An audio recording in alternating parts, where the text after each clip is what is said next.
Hi. Hi. కోడిగుడ్ల వ్యాపారం అంటే ఏంటి? ఒక ₹1,00,000 వ్యాపారం చేయొచ్చా? మీరు ఈ హైదరాబాద్ ఎల్బీ ఎన్ని సంవత్సరాల నుండి కోడిగుడ్ల వ్యాపారం చేస్తున్నారు? నేను దగ్గర దగ్గర ఒక 2 years కెళ్ళి వ్యాపారం చేస్తున్నాను. గుడ్ల వ్యాపారం. ప్రజెంట్ అయితే బానే ఉంది.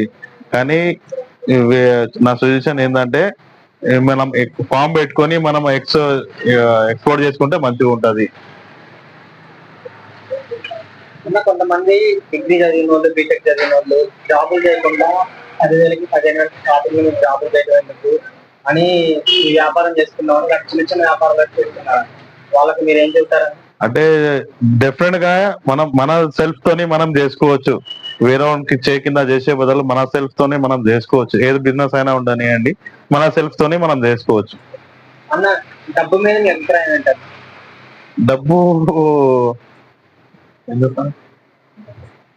అంటే డబ్బు పరంగా మీరు ఎప్పుడైనా కష్టం చేశారా, లేదా డబ్బు ఎక్కువయ్యి ఓవర్ కాన్ఫిడెన్స్ ఏమన్నా మిస్టేక్లు చేశారా? అట్లాంటివి చాలా అయినాయి. చాలా లాస్ అయినాను స్టార్టింగ్ లా. ఇప్పుడు దేవుడి దయ వల్ల పర్వాలేదు, మంచిగానే ఉంది. With God grace. థ్యాంక్స్ అన్న. దేవుడి దయ వల్ల మీ వ్యాపారం మంచిగా జరగాలి. Thank you. మాకు ఇంటర్వ్యూ ఇచ్చినందుకు చాలా థ్యాంక్స్. Thank you.